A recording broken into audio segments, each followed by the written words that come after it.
Our armed forces' heroism, courage, and bravery give greater meaning to what it is to be an American. Grand Canyon University honors you and pays tribute to you and your family. As a community, GCU celebrates your service, your sacrifice, and your commitment. God bless all the brave men and women who put our country first. We want to do the same for you. GCU's online degree programs put you first so you can make the most of your time. Find your purpose at Grand Canyon University.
Welcome to Aquarian Radio at aquarianradio.com.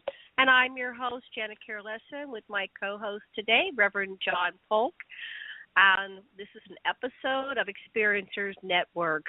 We're broadcasting from 8 to 10 Eastern today. The first hour, our special guest is Majestic, also known as Lightwerker, which is spelled WERKER 22. The second hour, we will have a mysterious guest, Mr. Johnston, using an alias, but that's okay. It's Johnston, no T, and he's also known as Thought Shifter on Twitter. But the first hour, we will be talking with Ty. Reverend Polk, John, are you there? Yes, I'm with us. Oh, great. Were you able to read, bring up a bio that you can read on Ty? Yeah, absolutely. So, Majestic. I'd appreciate if you'd read it for us. Sure. Majestic, Lightwerker 22, was born on Earth Day, April 22. And this is him speaking in the first person. I was assigned to this earth to help you remember the powers that lay dormant within you. Psychic ability, clairvoyance, and healing. I was given information by the star people, beings called the Zendarians, those who know. My mission is to connect the dots, marry the past to the present, and into the future. We Lightworkers are not perfect. We are all a work in progress. We are not know-it-alls, but teachers and students of life. We teach through love and light and common sense. Okay. Hi, welcome to our show. Thank you. Thank you for having me. Again. Thank you for joining us today. So I guess what would be nice is you could tell us a little bit more. Okay. You still there? Okay. Mr. Reverend Polk? Yeah, go ahead. I can hear you. Go ahead and okay. Go ahead and tell us about yourself. Okay. Well, as you know, my name is Majestic, the General. I live here in New York. I'm a psychic reader. I do astrology, martial arts, health and fitness, and a host of things. And I'm also a ufologist, primarily. I can be found on Twitter as The Lightworkers, Ty Majestic. That's TYMAJES as in Sam, T as in turn, I as in ice, and C as in cool.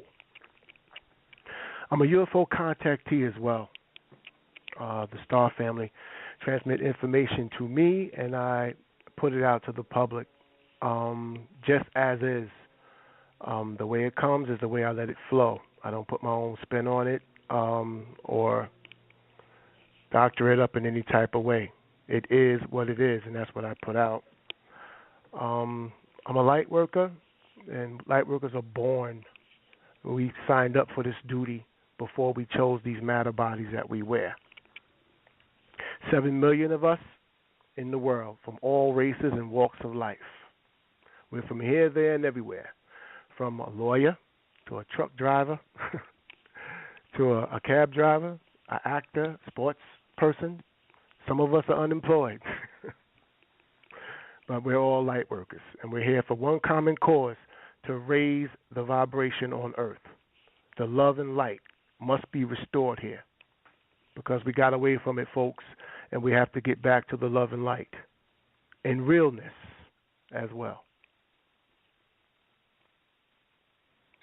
Amen, brother. So I met Ty through Twitter. New to Twitter, maybe I've been on Twitter for a little over a year and a half now. And Ty was one of the first people that I gravitated to. He's got a lot more followers than I do.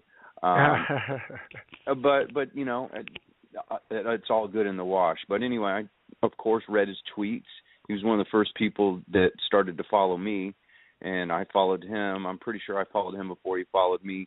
And the majority of his tweets have to do with ET, UFOs, the supernatural, and politics, and it's basically a whole potpourri of different things. But more specifically, the ETs and UFOs piqued my interest, and I thought that he represented a good cause. So we formed the Nexus. And I'm back. Oh, okay, great. I got booted again. If I get booted, John, you know what to do. I'll just call back into the show. But I don't know what happened. I got booted. So,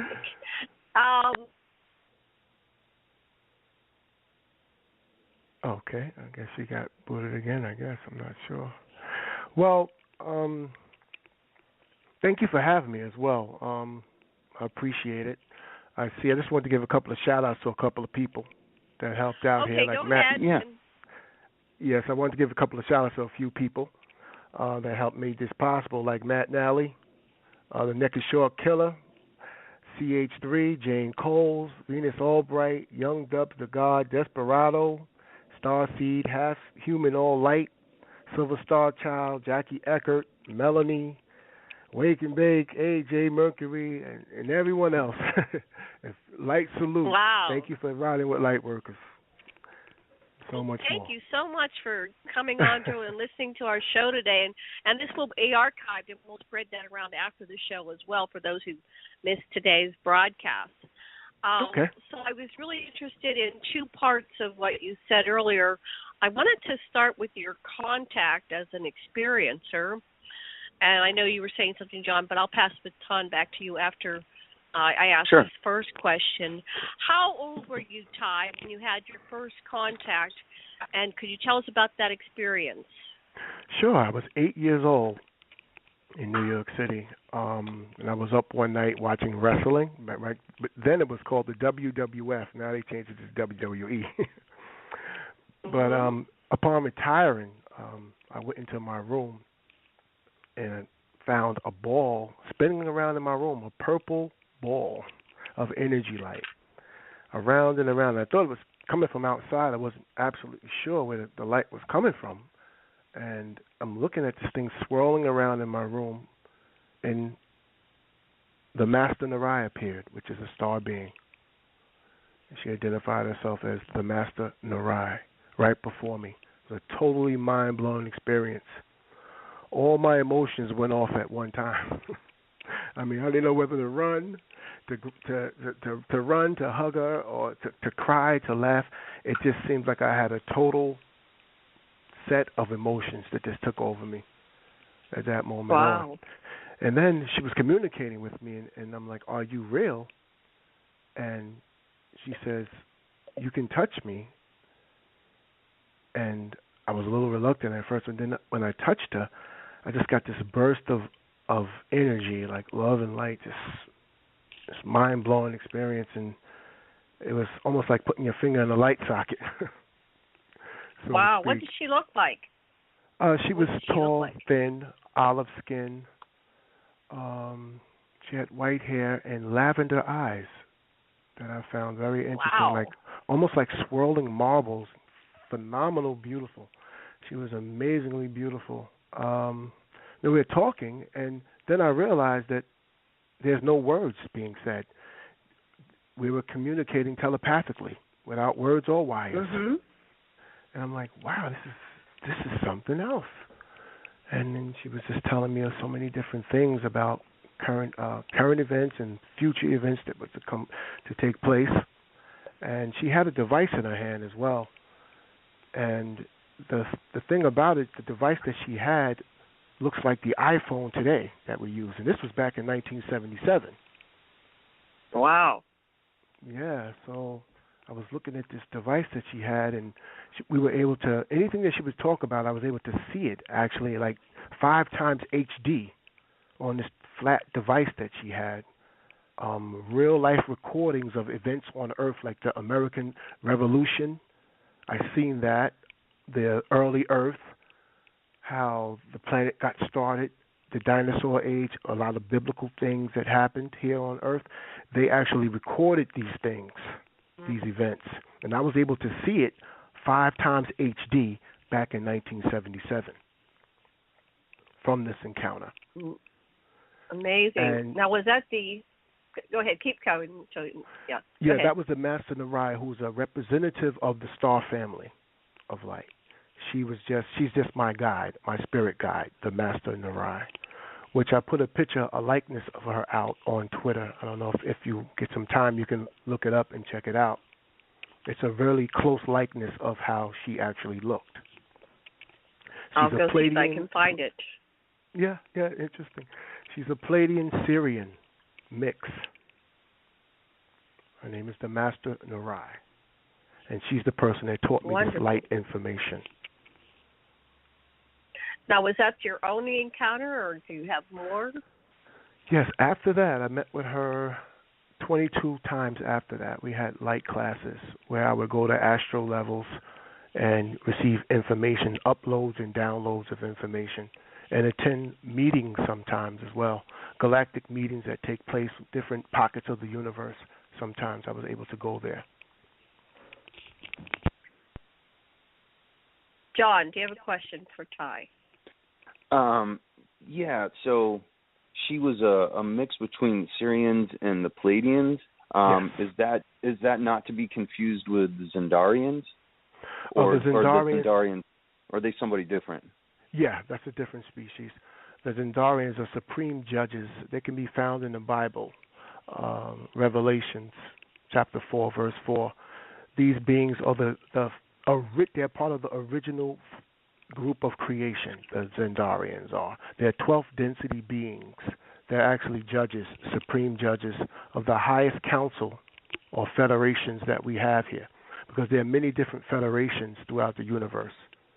This is the top. This is the Supreme Council, the Supreme Court, so to speak, of the galactic world. That's called the United Federation of Planets. The Zendarians are 24 judges of this council, the head honcho, so to speak. Mm-hmm. So at what point in your life, I mean, if you had your first encounter when you were 7, how old were you when you first connected with the Zendarians? That came after a few classes with the Master Narai. I was transported actually to what we call today the Kuiper Belt, which is between Neptune and Uranus, and they had a meeting there, and at that time I was able to see the Zendarian beings, which sits, it's like a council, almost set up like a courtroom setting. Mm-hmm. So at that time, that happened when I was 8 years old as well.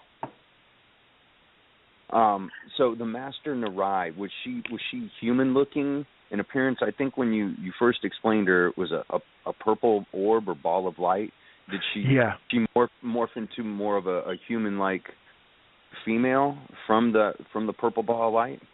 Yes, what was explained to me was that was called a macabre vehicle, which is a consciousness where they can manifest from that.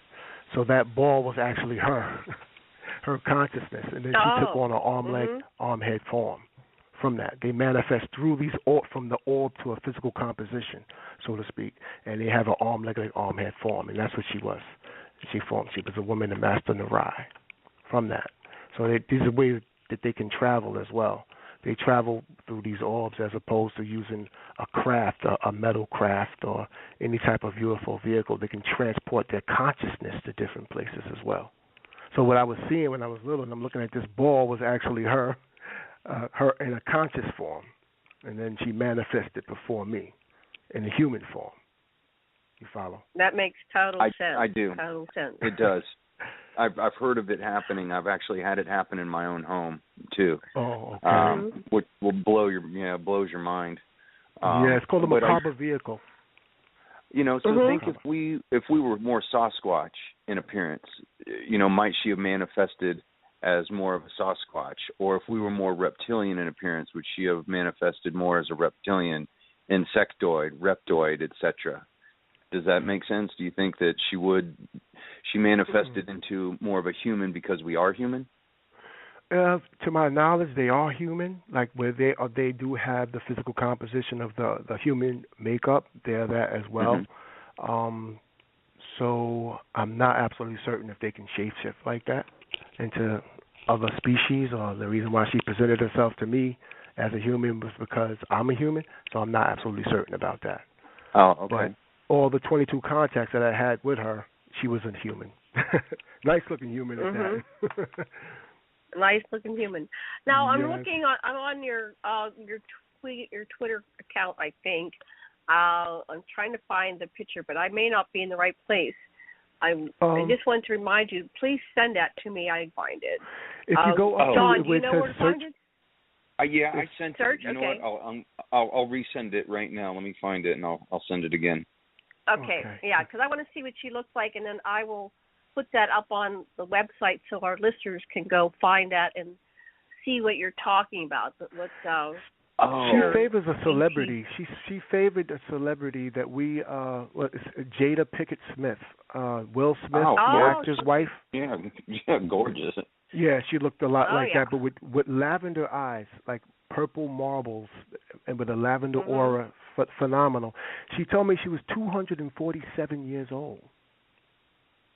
Oh, that I've heard she looks a lot. So young. They are right. They have, of course, the cures for diseasing and aging, so they can live to be, the Anunnaki are reported to be hundreds of thousands of years old. So, of course, advanced extraterrestrial species aren't going to be limited to the short life expectancies that we have here on Earth. Yeah. So. Oh wow. That's awesome. Something. So, what else? John made all these wonderful questions. Let me go find them. I'm sorry, I got surfing to try to find a picture of her because I really wanted to see what she looked like. I've seen a number of humanoid species, but they, not all of them are appearing in my bedroom. So I'm glad that if you're going to have somebody appear in your bedroom, it's good that they're nice and well. See, I think what they do sometimes if you're like John was trying to say, is they appear in a form that won't freak you out. Right. So this is something that they can read minds and they're totally telepathic. So now that could be her real true form that she uses. But if she goes to another planet where the beings, the predominant life form is different, right? That they shift they the may morph they into may that. have that ability. Right, or I would call it an avatar. They send their consciousness down into an avatar, which won't freak out the people that are looking at them. And Very that's why possible. people go, why do they look like human beings all the time? And I go, well, I think it's just the avatar they're using. That's right. Oh, that's right. Wait! I've got a double. I can't go on the site. I'm getting duplicate feedback, so I'll have to wait. I'll just wait for the email from John. Okay, go ahead. Okay. Yeah, but just to give you just a heads up of how she looked, she favored a lot of the Jada Pinkett Smith. That would be just a good idea, mental picture. Okay. That's great. I love Jada Pinkett Smith. I love Will Smith. They're so they're both, and their children are gorgeous, and they're just wonderful, very high spiritual beings. The kids are especially amazing. Yeah, the indigos. It gives us hope. Is a possibility that we're going to survive all this. That's right. That's right. Think positive. So right. Yes. So tell us about your work as a light worker. What does that mean? Well, the A lot of our light listeners worker, have no clue. well, as you know, our job is to spread love and light and realness. We have to raise the light vibration on this planet because evil has gotten a grip nowadays. And our job, we have a light duty to teach those in darkness, and that's the dark mind of the blind. We have to be living examples of the light. So I say, be the love inside the light. We have to manifest that through our example, word to mouth, retweets on Twitter, Facebook, social media. We can use that to our advantage to reach people. But we actually have to walk the talk and put that light work in. And there's a way that we spell light workers, as you see, with the WERKERZ. Because work, to us, there's two forms of work. You have work where you slave for a corporation to make the Illuminati richer, or you can work, in other words, WERK, which means for your development and furtherment and betterment of the planet. So that's what we call ourselves, the light workers. I made it up, by the way. I like that. Well, so I think work. Language is important. So when you say light workers, it does have that connotation of work, which is deemed, for the most part, as a negative. I've got to go to work. Exactly. Working for a corporation. Shift that paradigm. Exactly. Right. We break that really matrix do of our work. Mm-hmm. Exactly. Mm-hmm. So we say our work is never done. That's one thing, and we're always hiring. This work is always hiring because we always need more help. We need more people to activate out there and to join our team of light. It's 7 million of us signed up to do this work. 7 million from all races and walks of life. So hopefully they might be tuning into this broadcast or they hear the podcast later and they realize that they have a light duty to do. We all signed up for this before we took on these bodies. In this day and time, the last days and times of this time cycle that we're in, called the moon cycle, because there's cycles of time that we have.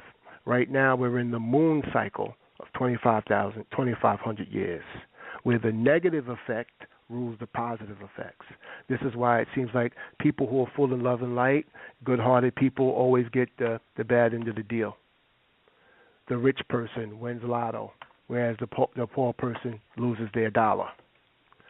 Two people are fighting on a cliff. The good person falls to their death, and the bad person stays alive. These are called moon cycle effects, and that's what we're living in right now. That's why a lot of people have questions, and they say, why does it seem like the good people always get the bad end of the deal, and the jerk wins constantly? Mm-hmm. The bad guy gets the good girl, so to speak. That's because we're living in a cycle right now, these last 2,500 years that we're in, called the moon cycle, where negative will rule the positive. But it's changing now. So what we're experiencing now is a cleansing or renewal or a shift of cycle from the moon cycle, doom and gloom, to the sun cycle, love and light.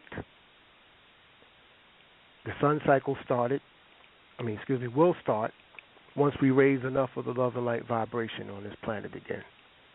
Because right now, we're still in the doom cycle, the doom and gloom cycle.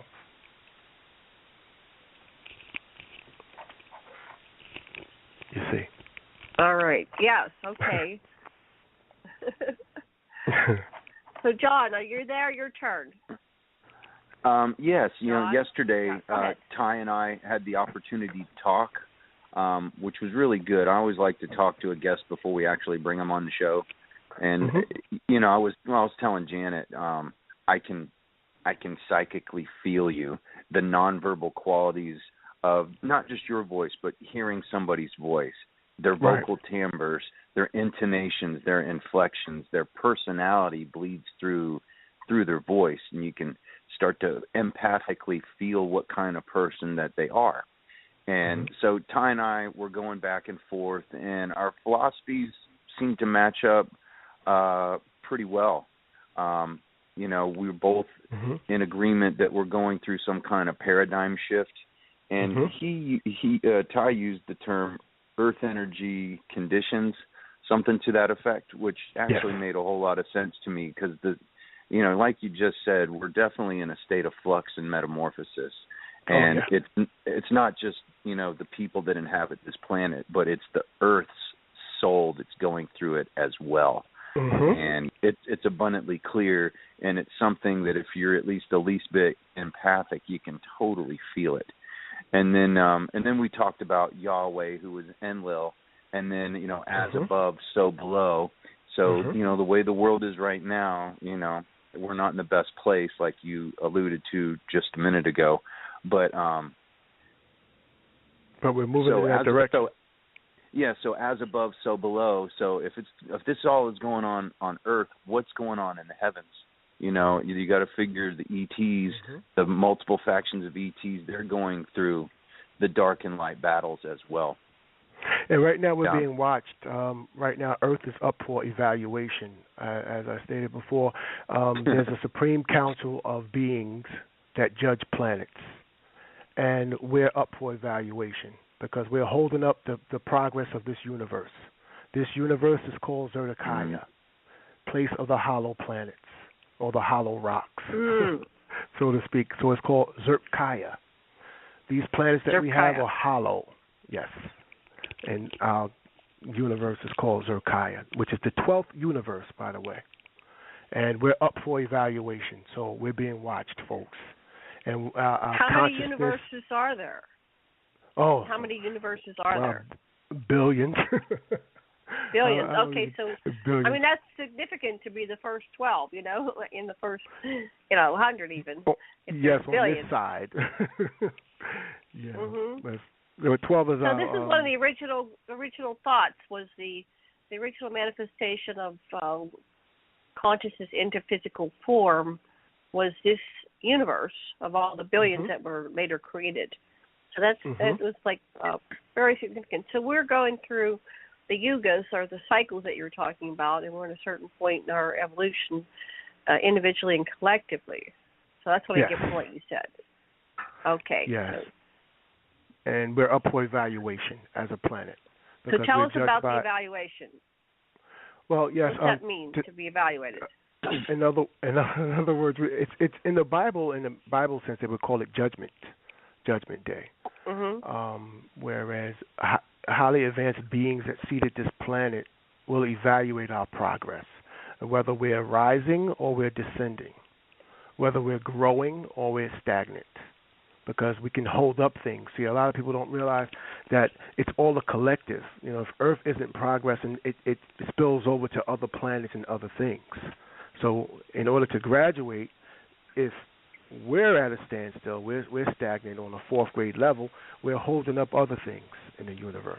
So other beings are complaining now that why are we holding up progress for these people on Earth here that refuse to grow up? So they send messages to us, or messengers, to try to lift our consciousness. Normally, us humans, what we do is we attack them, or we jail them, or we call them crazy or insane, or so many other different types of adjectives, as opposed to just realizing that these are light bearers that come to us to raise our consciousness. We call prophets before, enlightened ones, star seeds, people like us that try to raise the consciousness level here. But right now it's at a point where now all eyes are on Earth right now from many different universes, and people are casting votes depending on what we're doing here on this planet right now. And everything on this planet will have an opinion of the human being, from animals. The trees will actually testify on us, because these highly advanced star beings can communicate with any type of life form. So how we treat the animals, how we respect Mother Earth, which is a living entity, all this comes into play with this evaluation that we failed one already, December 21st, 2012. It was prophesied that we would graduate that day as a planet. to unite with the other Federation of Planets because they're waiting for us to grow up. But for some reason, we're still stuck in these isms of racism, sexism, and stuff like that. So we're not growing. And now it's becoming a problem because we're holding up other things. So beings are complaining, as I said. The soundtrack of Earth is a horror show right now. We got animals screaming. We got dying. People are dying. Bombs are bursting. We're totally out of our mind. Earth is giving off a signal, a distress signal right now that's emanating throughout the whole universe. And other beings are hearing this distress call. And this is why we're getting a lot of different extraterrestrials that come here, cloaked and uncloaked. Some agreeable, in other words, friendly to humans. Some disagreeable, that want to take us out. They want to wipe us out. So this, again, will be in the hands of the supreme judges called the Zendarians, who will have a final verdict on what's going to happen with Earth and our fate. Whether we're going to be allowed to continue or we'll be removed as a life form here on this planet. That's how serious it is right now. Well, okay. Well, I'm hoping that's not the outcome. So what can we do? If it's not done until it's over. What can we do to improve our lot, to change things? I know it's when we think about it as, I have to do it all. It's impossible because you have too many different factions. But there's something that each person individually can do to affect the morphogenic field and the consciousness of humanity to create a positive outcome for all of us individually and collectively. Because I like human beings, and I'd like to see us survive, and I like, the creatures and features of this planet, and I'd like to see them survive. Mm-hmm. And, I've been here a long time. I get that you're pretty young, but I'm 62 years old, so I've seen a lot in my 62 years. My husband's 75, and he's seen a lot more, and it's sad. It's sad to see where we've come, and on one hand, but on the other hand, we've made a lot of progress. So it's very complicated. It's complicated, like they say in relationships. The human condition is complicated. It's so true, and we don't want to go backwards as a planet and start to go back, and there are beings here right now, and the energy now is going back. We don't want to go back to the 1950s anymore.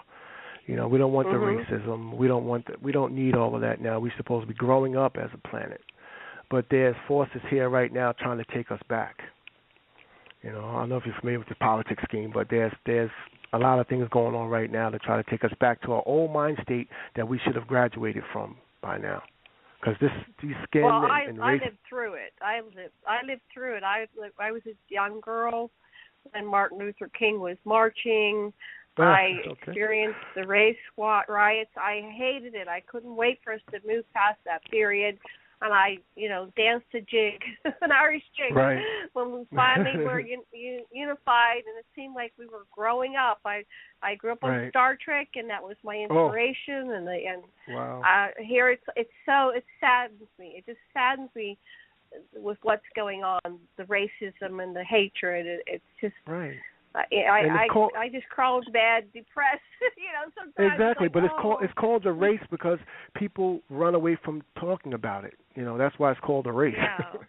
People run away from the topic. Well, let's talk about it here. Let's talk about it here because it's time to, get over it and let it go and love each other. Exactly, and the skin is nothing but a suit. It's a temporary suit. Mm-hmm. It's a skin suit. It's our avatar. It's our skin suit. Exactly. Yes. I mean, we don't have a right. Yes. I'm so sorry to interrupt you. I'm getting tweets that people they can't find the show. So can you go on Twitter and tell them to call the call-in number? Okay. Let me. I just got a couple.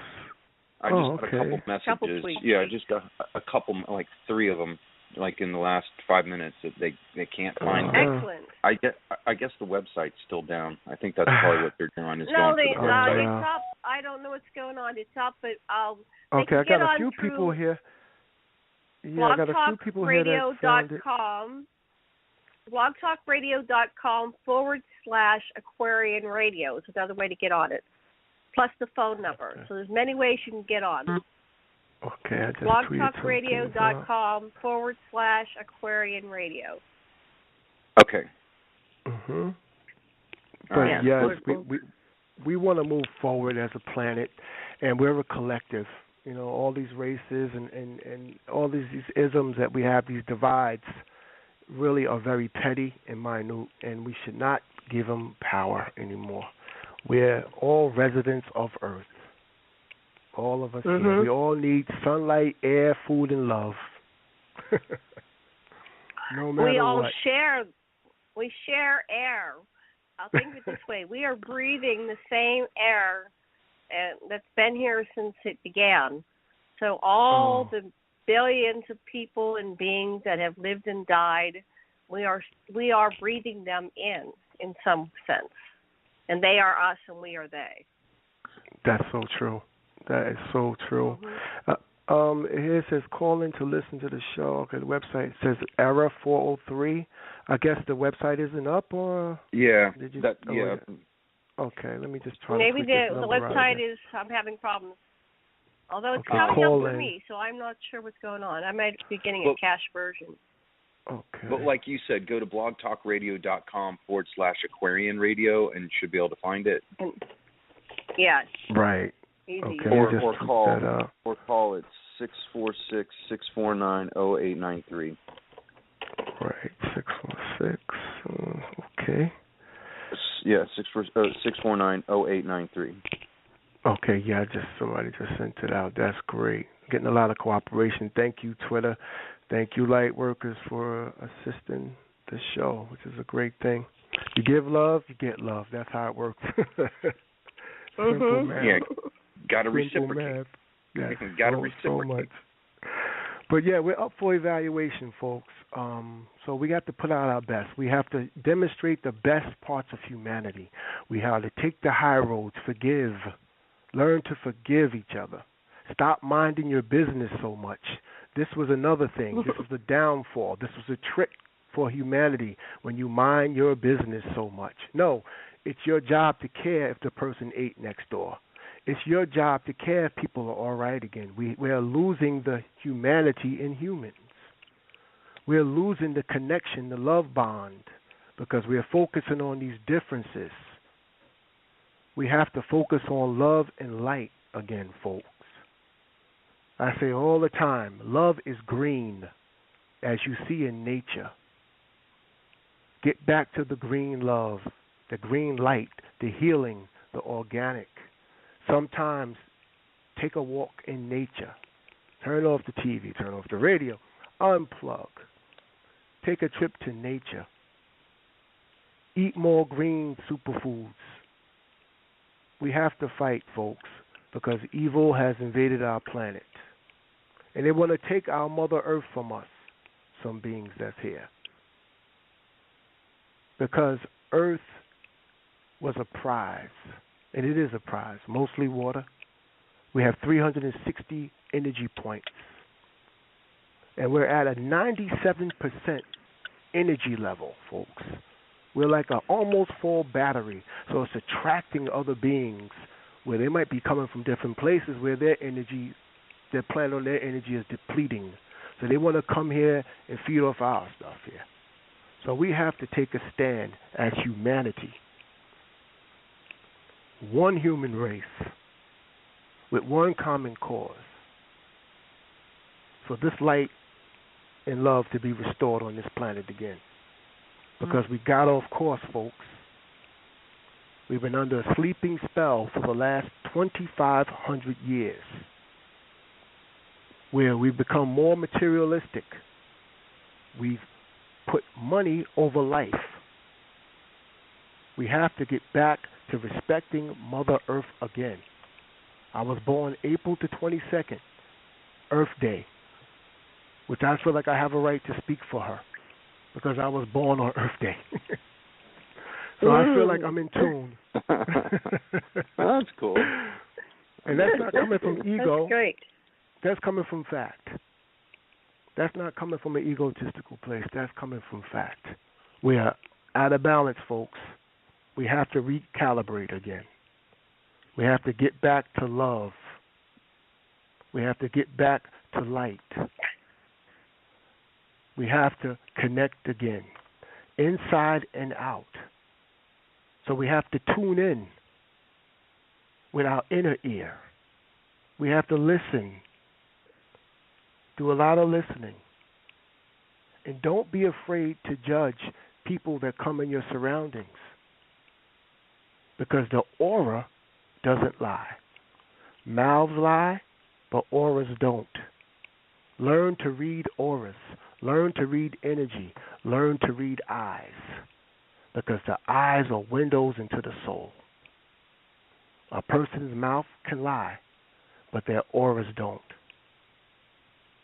So start to focus in with the mind's eye, because the mind is an eye, actually the third eye.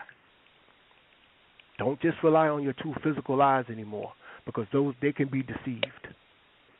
But the mind's eye sees up, down, around, and in.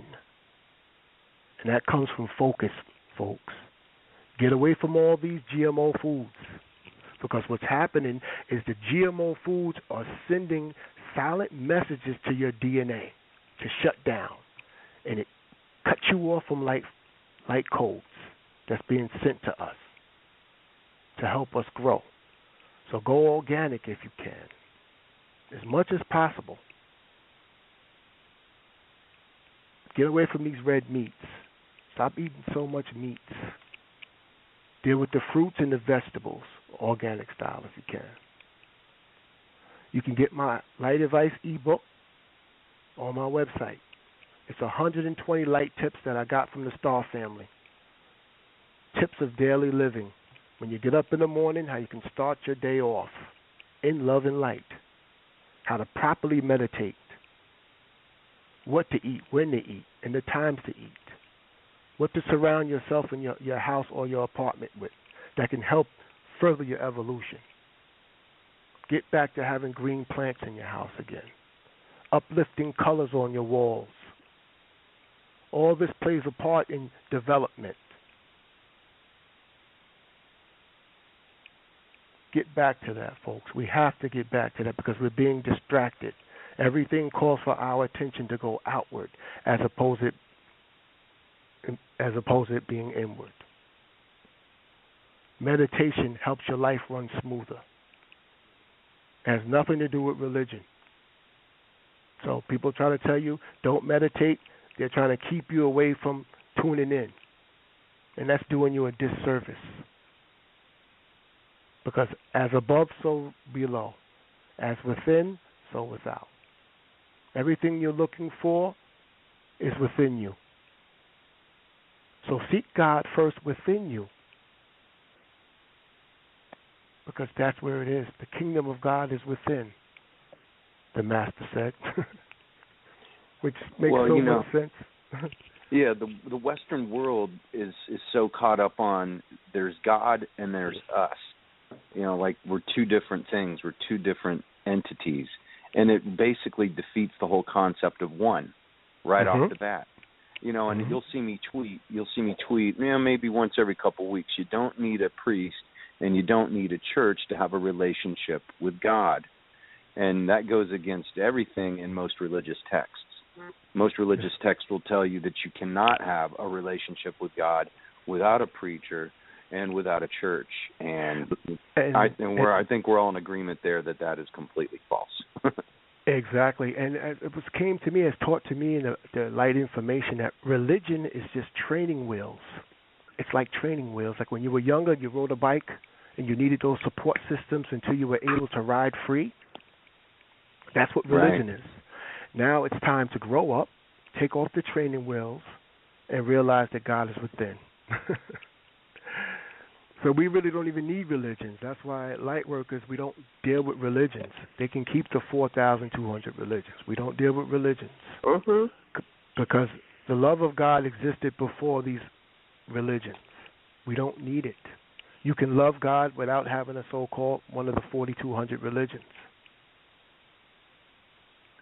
You don't need it. Right. And it's like John Lennon said, imagine there's no religion.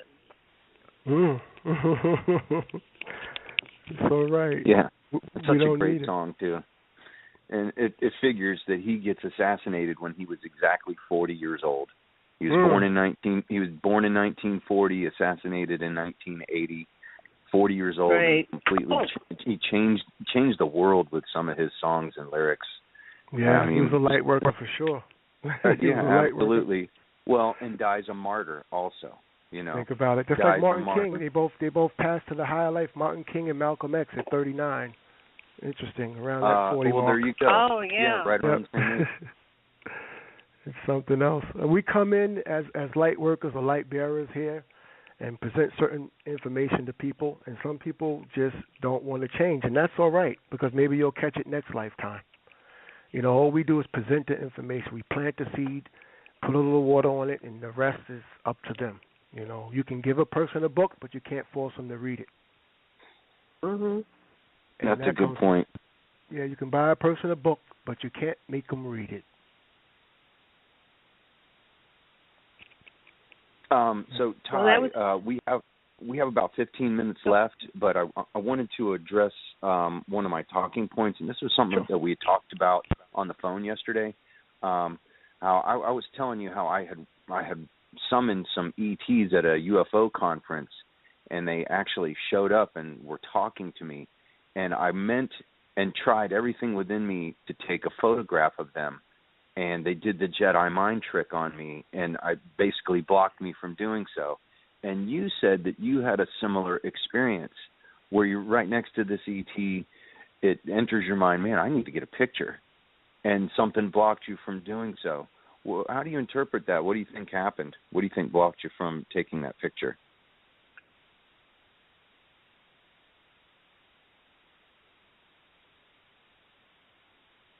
You there? Ty, Hello? Okay, go ahead. did we lose Ty? Ty, are you still there? Uh-oh. What happened to Ty? Oh, there he is. I don't know. He still shows like he's online here. Oh. Okay. And maybe that's him. No, that's a local number. We'll just pick up. Okay, let me try turning on.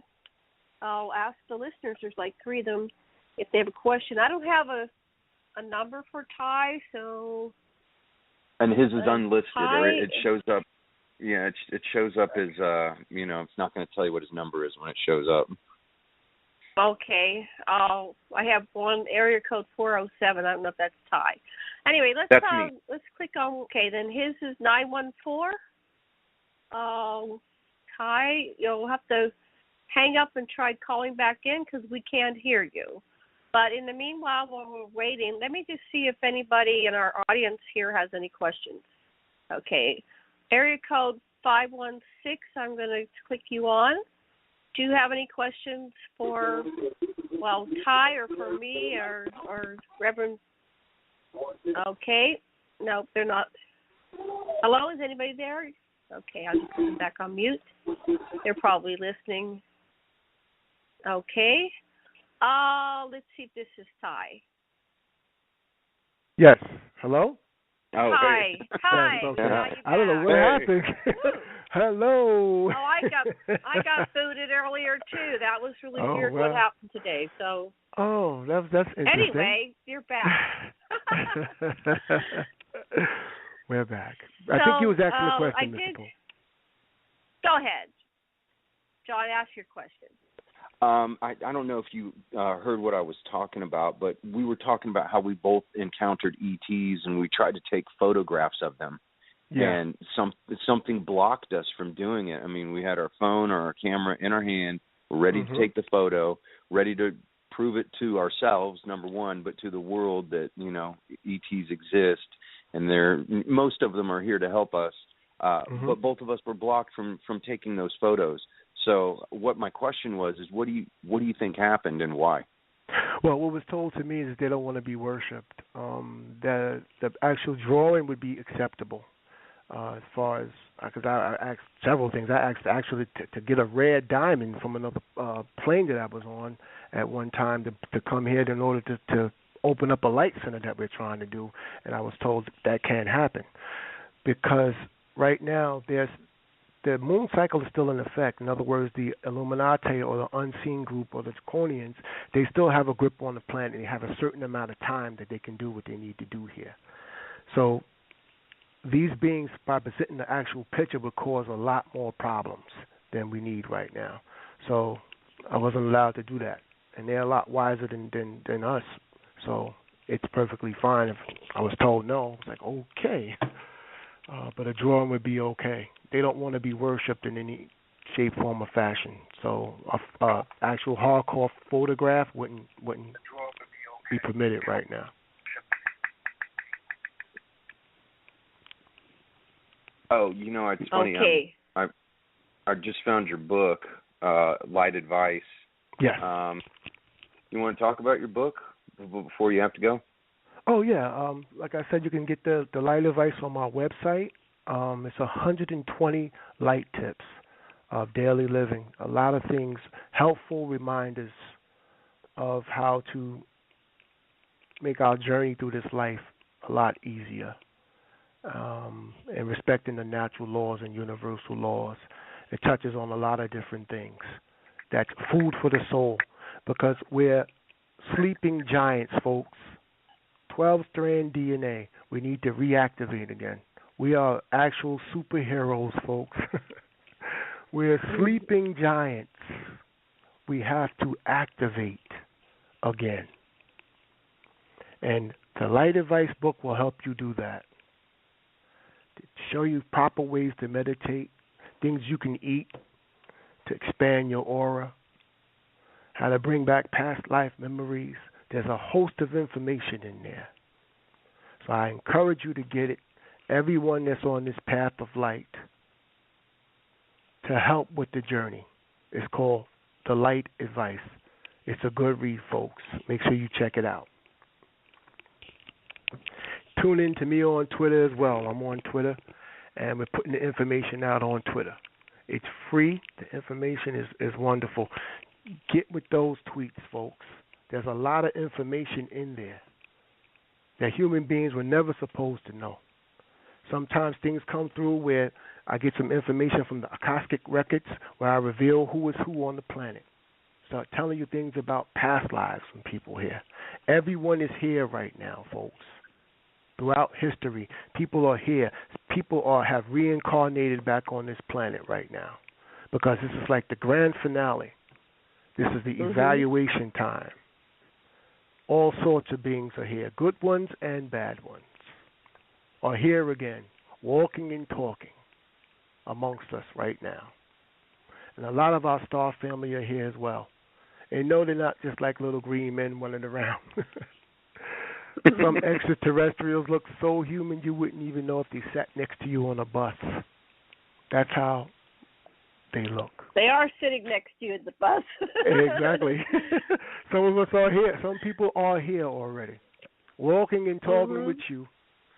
You know, and some of us some extraterrestrials come here to test your compassion. So you might see a bum on the road that you call a bum or a beggar, and that person will come to you to test your compassion. Give, folks. Don't be so judgmental and say, oh, I'm not going to give this person money because this person is going to use it to drink or to buy a drug. The main point is giving, caring. Right. We dare to care. Dare to Gordon share. James Giannotto, he's a friend of mine that broadcasts from Maine, and he says that they're testing to see if we're 51% or more in service to others. Are we self-serving or in service to others? And those who are at least 51% or more in service to others will be the ones that go through this evolution process or ascension process, or however you symbol it. They are the ones that will progress, and the others will, stay where they are or digress further. They've got to learn how to be more in service to others than in service to self. That's kind of how a lot of people symbol it. Exactly. And that's basically, giving is godly. I mean, people don't understand the more you give, the more you receive, but give with no expectation. Sometimes give a hug, sometimes give a smile. Hold the door for people. Talk to the elderly. Treat animals with respect. We got to get back to that. Don't just step on that roach or ant because you can. Show compassion, you get compassion. It's very important. Even things that's in your house, you might have a mouse in there. Get the humane traps. Let it go free in nature. Don't just kill because you can. I came up with a quote. It said, killing for fun is murder. People that go out and blow an animal's head off for fun and games out of boredom, you got no right to do that. You didn't give that life to take it.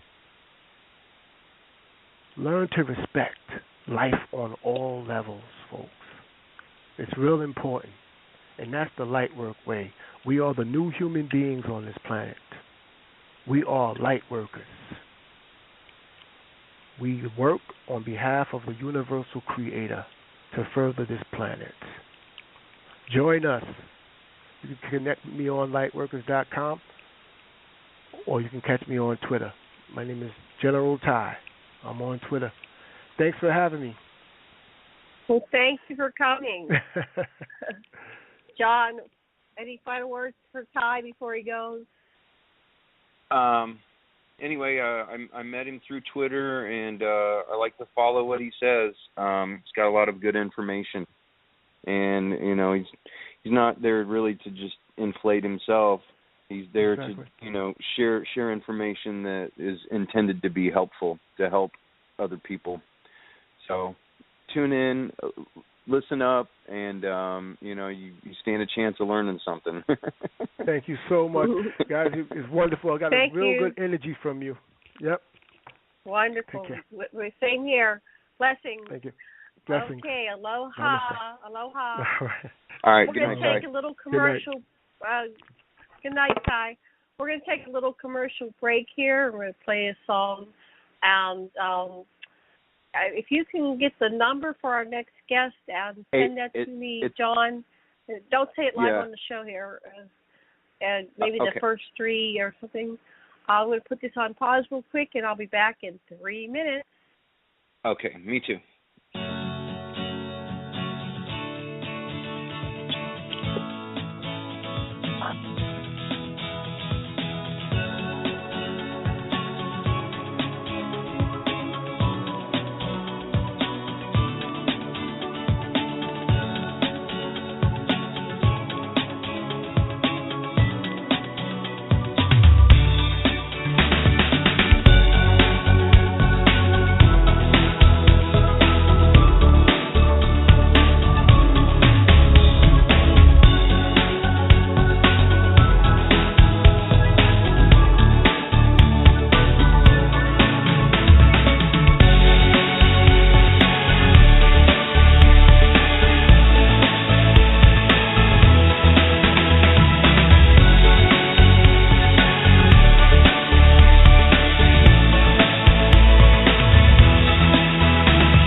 Aloha, aloha, and welcome back to Aquarian Radio at aquarianradio.com. And I'm your host, Janet Lessin, with my co-host, Reverend John Polk. And our second hour guest is Mr. Johnston. And John, are you there? Yes, I'm with you. All righty. Would you like to tell us about our mystery guest, Mr. Johnston, also known as Thought Shifter? Yeah, I just texted you his phone number. He should be calling in any minute now if he hasn't already. Okay, it's texted. I will look for that while you read a little bit about him. Okay. Mr. Johnston, also known as Thought Shifter on his Twitter account, is an independent, paranormal, and abnormal research investigator. Mr. Johnston is curious to discover if shape-shifting aliens actually exist. He realizes that YouTube videos and stories on the internet don't always provide a 100% factual proof, and that most people actually know nothing about what's real and what's a hoax. That being said, critical thinking and diligent study, as well as the history of mankind, can help decipher what we may think is real and what's likely not. A recent story printed in the Washington Post and reported on the news in Idaho and in Washington, D.C., reveals a man named Kyle Odom. This story fascinates me because I like to keep asking why, how, until I get to the bottom of the rabbit hole. If Kyle Odom's account of what happened to him doesn't capture your imagination, then your mind may be stuck in the Matrix. And he says he means no offense by what he just said. And I think we have Mr. Johnston Whitson. Are you there? Hello? Maybe not. Hello, Mr. Johnston. I have a third number here. The 805 number dropped off. Let's see what happened. Oh, here he is. He called back. Okay, here we go. Hello? Hi, Mr. Johnston. Are you there? Hello. Aloha. Welcome Hello. to the show. Can you hear me? Yes, we can hear you. You had dropped off of the back end of the board. Welcome to the show. You can hear me? John, say hi to Mr. Johnston. Yes. Yes, we can hear you, Mr. Johnston. How are you, sir? Great, thank you. Yeah, I got a new phone, so I hope you hear me clearly. Yeah, you we sound can, better. very clear. Yeah, it Beautiful, sounds better beautiful. than the last one. Yeah. So how you guys doing tonight? We're doing great. I'm excited about the topic about the shape-shifting aliens because actually I am an experiencer and I've seen them shape-shift, but I don't want this to be focused on me, but I can address that issue. But then again, I could be crazy or hallucinating or mind-controlled. One never knows what you see, if it's real or not. But it was an ongoing encounter from through till I was in my teens. So it was an interesting point in my life. And then, of course, I know David Icke. He stayed at our house for about a month in around 2004 or 6 or something like that. I can't remember exactly the year that was. He came to Maui, Hawaii to do two presentations. And he did come to our house and stay with us for a little while. And I was reading about Kyle Odom's account. It reminds me of those 50s movies like The Day of the Triffids, and the character is aware of what's going on. And he goes down the street screaming, "We're being invaded," and nobody believes him. So I'm very excited about this topic. But go ahead and tell us a little bit more about yourself and how you got into this and what you know. Okay, John and I talked a little bit. So I met Reverend John Polk, on Twitter. I'm kind of new to Twitter within the last, say, 8 months or so. And I've always had kind of an interest in UFOs and aliens and things of that nature, watching the shows, Ancient Aliens, and all the different, UFO alien shows that they have on the History Channel and Discovery and Sci-Fi Channel. So anyway, when I started doing social media on Twitter, I came across John, and we connected, and he was the first person to really reach out to me and open up and be willing to have a dialogue in conversation because I was trying to learn more than what I was just reading in the on the internet and YouTube videos and things of that nature. So it was kind of neat because I remember the first night I talked to John. We talked for 2 hours, I think it was, and then we took a little break, and then we had more to talk about, so I called him back, and we talked for another 2 hours. So I think we ended up spending like 5 hours on the phone the very first night we actually spoke. We did. Pretty wild. Wow. And I'm on the west, and he's on the east, so it was kind of cool. It was nighttime, so I'm sure it was late for him, but my motor was running, so I wanted to hear everything he had to say. But anyway, so yeah, so we talked, and he told me about his book, and so I went ahead and bought the book, and I downloaded it, and I read the book, and it's the kind of book that it really should be read 2 or 3 or 4 times for it really to, if you're kind of new to the subject and you're not really sure exactly what's being discussed.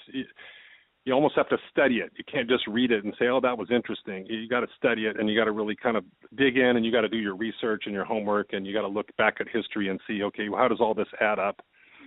And a lot of what he was saying was making sense to me, but I didn't know enough yet still to have it really, the puzzle really didn't fit completely in my mind. But anyway, so as time went on, we'd talk occasionally, and the puzzle was coming together. And eventually it led up to I was talking. I called in on the Jimmy Church radio show, and I won a ticket or a free pass to the Alien Snow Fest that was a few months ago in Big Bear Lake, California. And when I tweeted in to Rita, who's Jimmy's wife, and I said, yeah, is there any way I can get an extra pass because I want to invite the Reverend John Polk out because if I'm going to go to this, I want to have somebody there that I know, and I'm not just there by myself. I don't know anybody. I don't really know what's going on. And she said, sure. So she set aside 2 passes. So I was fortunate enough to be able to afford to call John and say, hey, we got these free passes, and the room that we could stay at, it wasn't that expensive. So I said, you don't have to pay for anything. Just if you just can get a flight out here back and forth, I'll pick you up at the airport, and we'll go to this Alien Snowfest. So, and you want to add anything so far, John, to what I've said, or you want me just to keep rolling here? Yeah, but prior to that, he actually got me on Fade to Black, which is one of the biggest shows in the country and really around the world internationally for our genre. We work within, and he also got me on Michael Vera's show late night in the Midlands, and both hosts, Michael Vera, Jimmy Church, they're great hosts. They do a great job. They're part of incredible networks also, and I can remember I'm first getting on the show, and I call in. Eric's like, I'm sorry, Mr. Johnson's like, hey, you need to call in now. Call in. And I called in, and I couldn't get through. And he said, here, I'm gonna text Rita your phone number so they can recognize it in the queue. And boom, next thing you know, I'm on. And I talked for maybe 10 minutes, and Jimmy Church pulled me aside during a commercial break. I can hear the commercial in the background, but he's talking to me. And he said, hey, talk to Rita. We're going to get you on the show. And the first thing I heard was 6 months. And I'm like, well, okay, I'll wait 6 months. And then I heard, no, we want him on next week. So I got on the show within 5 days. And what was really interesting is that he wanted to talk about the blue people that I saw at the conference.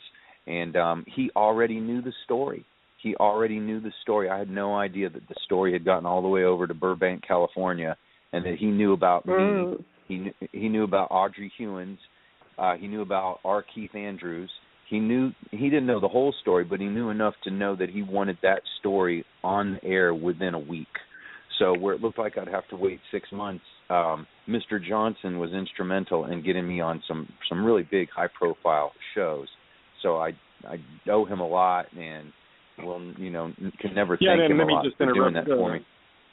One thing is, I told John in the beginning that my whole motivation is not to be. I don't want any kind of recognition or fame, or I'm not going to be writing any books or anything like that, or starting any radio shows. But I would I wanted to be able to promote him and get him out there because I in my mind, I'm thinking one day I'm going to get to meet John Polk and I'm going to get to go to one of these conferences and I'm going to get to rub elbows with people like Linda Moulton Howe and Stanton Friedman and Richard Dolan. It was like a dream for me. So the dream ended up coming true, but just kind of backtracking to the show that night.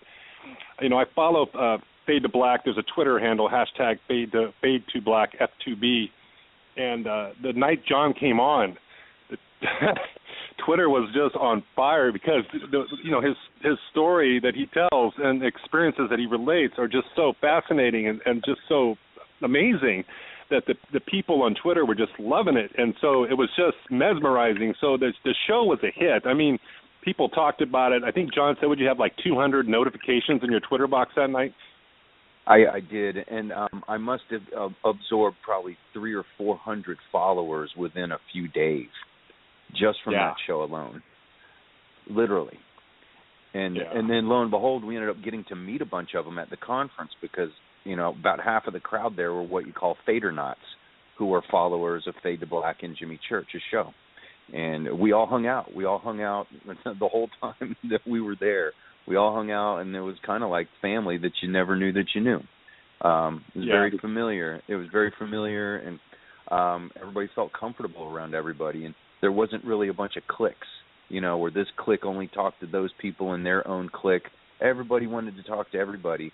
And since it was the first Alien Snowfest that they ever had, it wasn't that populated. There wasn't that many people there, which enabled Mr. Johnston and I to get up and close and personal with all the speakers, including Jimmy Church, his wife Rita, Mike Barra, Jason Martell, Linda Moulton Howe. We actually watched the Super Bowl with Linda Moulton Howe and Micah Hanks, who we had on the show right after the Alien Snowfest. Richard Dolan was there, George Noory, Chase Koletsky, Stanton Friedman, and even Whitley Strieber showed up. He didn't speak, but he just showed up. And I got pictures with absolutely everybody, and it was the best experience you could have ever imagined. It was so awesome. And just a little Whitley side wasn't note. Scheduled. Go ahead. I'm sorry. Go ahead. I was just adding. Well, Whitley wasn't scheduled, so that was very interesting. Yeah, he drove up from L.A. I guess he lives in L.A. maybe, and he just drove up the mountain. He just wanted to be there with all the people because his wife had recently passed, and he was probably a little lonely, and just wanted to, be around the people that he knew in the UFO alien community. But one thing that happened. Well, there's another thing that was really interesting is there was another group that was there on the other side of the around the corner in the same room, but in a different part of the room that was promoting this upcoming event at Dulce, New Mexico. It's coming up, I believe, in May, middle of May, 14th, 15th, 16th, something like that. Mm-hmm. And it was a group of Native Indians that were there that were, talking to people. And I met this guy named Brian, who's looked to be somewhere, I would say, 60s or 70s, an Indian gentleman, and so I was asking him because he lives right there on the reservation in Dulce, New Mexico, and I didn't just jump in right away and start asking him questions about spacecraft and underground bases. I kind of got to know him a little bit, and anyway, eventually I got around to asking him. I said, have you ever seen anything in the sky that looked odd to you? And he said, and then he told me the story, and he would tell me the story in English, but then he would also tell the story in his native tongue, and it was fascinating. So I'm over there, and I said, hold on, excuse me, just please let me. Linda Moulton Howe was in another area. They were having dinner. John was over there. John Polk was over there having dinner. There's like several people over there having dinner. I said, would you come over and share this story with Linda and John, and so everybody can hear it, because this is just an amazing story.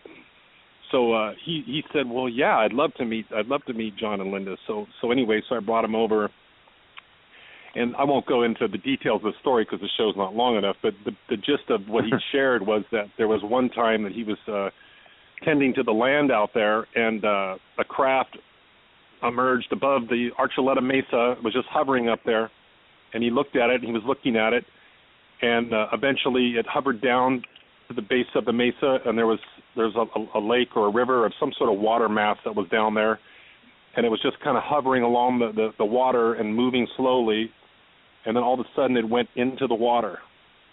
And as he's telling this story, he had his notepad that I went and grabbed a notepad because he liked to draw and kind of show. He kind of drew like a geographic diagram of what it looked like, and he showed this is the mountain and this is where the river was and this is what the craft looked like, and so he was kind of giving us a visual at the same time. And anyway, so one thing that was kind of cool to end this story was I've got a bunch of trucks, and I said, I jokingly said, but I wasn't really joking. I was actually sincere. I said, I'm going to be coming to this conference. Can I come and stay with you on the reservation there?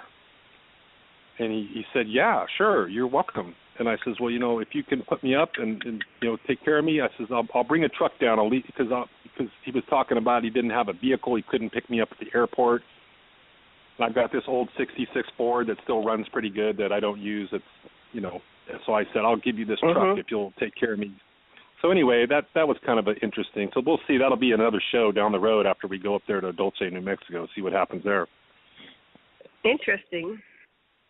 Yeah. So, and then, then I was lucky enough to one night, Stanton Friedman was sitting there kind of alone. I think a lot of people were intimidated by Stanton because he's so brilliant. I mean, he's a nuclear physicist, and he's had it on the table, and, people would come up and so on. And finally I got the courage because I didn't want to say something stupid to him or make any comments that would, make him look at me funny. So eventually I got the courage. I went up and sat next to him. I think it was a Saturday night. It was the night they had the mixer. And I just started talking to him, and I said, are you hungry, Stanton? And he says, yeah, kind of.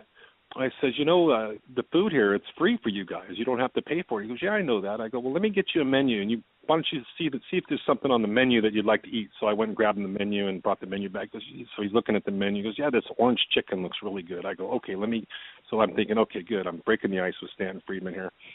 So I went and I went and ordered the orange chicken for him and came back and sitting there. And this is kind of a funny story, actually. So these two guys wander up to the table, and Stanton's eating, and I'm sitting next to him, and I'm eating. And this one guy picks up one of Stanton's books, and he's looking down at the table. He's not looking at Stanton. And he's looking at the book, and he's saying, wow, this is interesting. He says, wow, who's Stanton Friedman? Stanton Friedman's sitting right I remember that. Oh, it's funny. It was funny. So the guy was serious too. He didn't know who Stanton Friedman was because he didn't have his picture on his book. And so Stan said nothing. Stan didn't say a word. He just kind of had that look on his face. So I said, you're looking at him. That's Stanton Friedman right there. And anyway, so the guy was he was embarrassed, and he was, I'm so sorry, Mr. Friedman. I mean, da da da da da. And it was so anyway. That was kind of a fun experience to have that. And then later, John and I got to have dinner with Linda Moulton Howe the next day at during the Super Bowl, and she's just a total loving, beautiful spirit, great woman. What an amazing woman she is. So that was that story. You have anything you want to add to that, John, or? Janet, you got some questions for Mr. Johnston? Well, I was fascinated. You mentioned this. What was his name? Kyle Odom. Kyle Odom. Somewhere when it's appropriate. Yeah, Kyle Odom. I wanted to go into the story because I was reading it a little bit, and I wondered about your fascination with the Kyle Odom story. I'll be happy. It kind of started. The beginning started a few years ago, but the story that really broke big, I believe it was sometime in July of last year.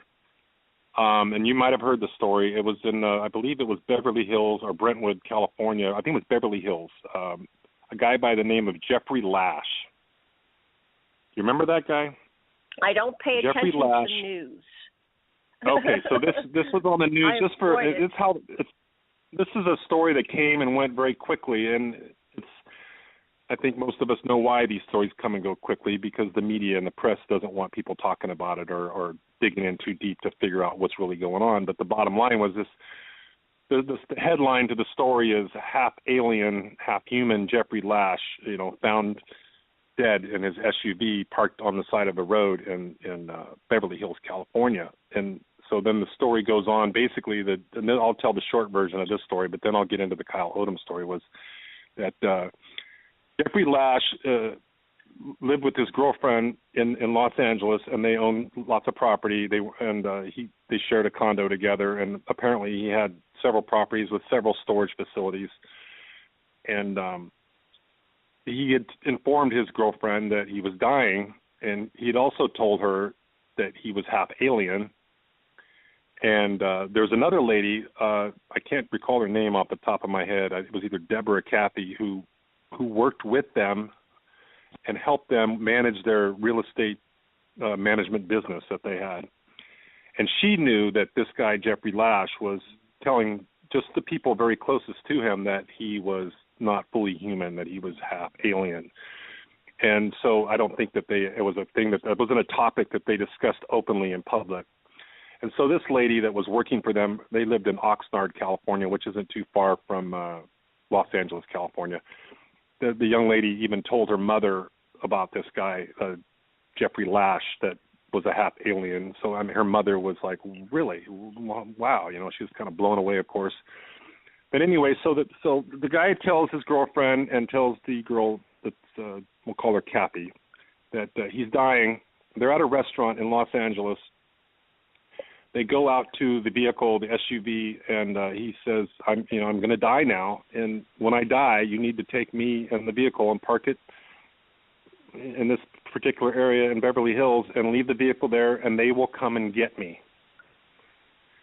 So that's what happened. He said, do not take me to the hospital, do not take me to the doctor, do not call 911, just let me die. So they let him die, and so they took the SUV and they parked it there, and then the lady that was his girlfriend and the other lady who was the assistant that worked with them, they were freaked out, of course. So they hightailed it to Oregon and kind of waited for the authorities to find this guy dead in this SUV, this half alien Jeffrey Lash. And it turns out that the people that Jeffrey Lash had claimed would come and get him, which they're kind of implying that it was, whether it's the black government or the CIA or the cabal, whoever it was that he was implying that would come and get him, never came to get him. So the actual police found him, and when they found him, they somehow tracked the girlfriend down in Oregon and told her, you need to come back. We need to figure out, what happened here. At this point, the police don't know anything about the half-alien story. So the girlfriend comes back from Oregon, but the other girl that was there, she stayed in Oregon. She was afraid for her life. She didn't want to come back because she just didn't want to deal with it. And she, to this day, is still missing, by the way. So anyway, the other girl, the girlfriend comes back to L.A. She hires Harlan Braun, who's a famous attorney in Los Angeles, and basically to protect her from the media, to protect her, and to basically confirm that she did not kill this guy, that he died, and then the story came out at that point in the news. And then all of a sudden, this is the bizarre part of the story, is they found in several storage facilities around the area where they lived, I believe the number was $5 million worth of assault weapons and rifles and guns that were just stacked brand new in various garages and storage facilities throughout Los Angeles, along with $250,000 in cash. And actually, Linda Moulton Howe did an in-depth interview and article and talked about this on her Twitter, on her site, which is earthfiles.com. So if you ever want to look that up, you can get the full report from Linda. So anyway, the end of the story, basically, skipping forward now, is that everybody was waiting now for the autopsy. So we're thinking, in my mind, I'm thinking, okay, so the autopsy is going to reveal if this guy's human, half alien, half human, whatever he is. But the out for the secret people, whoever they are, was that this guy, Jeffrey Lash, had no living relatives, no mother living, no father living, no relatives, no aunts, uncles, cousins, brothers, nobody. So there was nobody that can go and demand the results of this autopsy. So for that reason, to this day, the autopsy has never been revealed. The story has been completely squashed.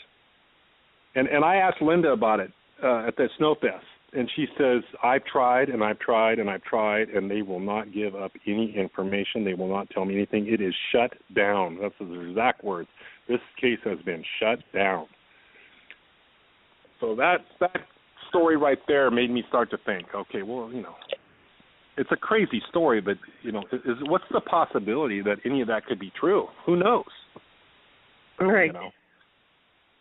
So, anyway, yeah, I don't know if you had any questions about that story, but I can lead into the Kyle Odom story now if you want. Okay, well, that's very interesting. So, yeah, that's true. If you don't have any relatives, they're not going to give it to you. You have to be related. Nope. So that's it. So you guys don't take any commercial breaks? It's 6:26. Do you do a break at the bottom of the hour? No, we're just going to power through. It goes fast, and we'll be done before you know it. Yes. Okay, so we'll go. So now, fast forwarding to I believe it was May 6th. I'm not sure if that's the exact date, but it was just less than 2 weeks ago. The Kyle Odom story emerges, and it's a long story, so I'm going to have to shorten it because there's no way there's enough time to tell the entire story. Right, so people listening out there, I've told this story to several people, and I always cut it down as short as possible because you can't get somebody's attention for more than about 5 or 10 minutes usually, and before their mind starts to go off into the area where they think that, oh, you're nuts, or they're nuts, or this is insane, or this is a conspiracy theory, or this guy's crazy. And all that may be true, but if you start putting the pieces together, you start, hearing enough of these stories, and you know people, and you trust people that share their experiences of UFOs and abductions, and whether they've alien experiences. So to me, it can't all be a lie. There's got to be truth to some of this. So anyway, moving forward into Kyle Odom. So Kyle Odom was born and raised in North Idaho. He grew up in a good family. After he graduated from high school, he went into the Marine Corps, and he served in Afghanistan and also in Iraq, and I believe that was from 2006 to 2011. And he was an intelligent guy, developed an interest in science. So I believe he went to Idaho University and got a degree in biochemistry and graduated magna cum laude, so he's very intelligent. Won numerous scholarships and awards. As a matter of fact, going back to his military, I think he even won some, was praised highly and won a few medals or whatnot while he was in the Marines too. So he had a stellar record to this point. In other words, there's no history at this point of any kind of craziness, shenanigans, mental illness, nothing. He just was a smart guy, did his service. Now he's going to school. Anyway, so after he graduates from Idaho, he gets invited to go to Baylor University in Texas, and they wanted to have him work on the prestigious human genetics program that they had there. So he wrote this manifesto, and a lot of this information you can find online. It's a 21-page, they call it a 21-page manifesto that explains why he did what he did. So there's two ways I can tell this story. I could tell the story like I am right now and go all the way through to the end, or I can kind of tell you the basic bullet points of what happens and then go back and fill in the gaps. Do you have a preference? However, no preference. You tell it the way it flows from you. That's okay, fine. I think all ears. Okay, so I'll just tell it from beginning to end because it does kind of build up some suspense, and then it doesn't. The story's not over. The end of the story is not over, but at least we kind of know what's happening right now at this moment. But anyway, so in his manifesto, he says, as you can see, I'm pretty smart, and he also says I'm also 100% sane and 0% crazy. And he says his life was ruined by an intelligent species of amphibian humanoids from Mars. And then he says, I wish I was joking. He says, and these are his bullet points that he says on his first page of his manifesto. He says, these amphibian humanoids, and there's pictures of it on the, you can find pictures on the net. They look almost like, the picture that he drew, it doesn't look like a reptilian. It looks more like almost like a frog-type creature, with like the Grinch that stole Christmas with Jim Carrey, and a frog, kind of look, where the jaws are kind of pooped out, and then the eyes are really big. They're really large, and they got the little, I think they had like a little reptilian slit in them, and then out of the top of the head comes this kind of a horn cone-shaped thing sticking out of his head, maybe about, 6 or 8 inches. So that's what he says he saw. And he claims that these beings, these shape-shifting beings, were here long before, and that their technology is millions of years more advanced than ours, and he has personally seen things that defy all comprehension. He also says that there is a massive breeding stock of humans which these beings use to breed and control from birth, and they use these humans to live vicarious lives among us. They appear to be completely normal because they're good at imitating human behavior. He says the actual Martians live deep underground and inside the moon. They take control of wild human beings and use them as, and this is crazy stuff right here, but this is what he says. They take control of wild human beings and they use them as sex slaves. He says, don't believe me, ask President Obama to take a lie detector test on this one. Then he goes on to say they tried to take, I'll fast forward, and then I won't give away the whole story, but don't give away, but why Obama? Was he on Mars, I'm not sure Prashago said? Well, I'm under the impression that he believes Obama might also possibly be one of these shape-shifting beings. Okay. I won't fast forward on the story, but at the end of his manifesto, there is a list that he provides of senators, congressmen, and Israeli people, that government officials, and so on and so forth. People in powerful positions within the government and the hierarchy. He lists by name people that he says are half human, alien shapeshifters. So anyway, so he goes on to say they tried to take me, but they were unable to control my mind. They followed him around. But before I get into that part, I think I should get into the story now. So it'll make more sense at this point. So what happens is this: he's going to Baylor. He's in Texas. He's taking the human genetics courses, and he's studying, and he's doing well, but he's probably a little bit stressed and whatnot. So he decides that he needs to figure out a way to kind of relax. So for the first time in his life, he starts to explore meditation.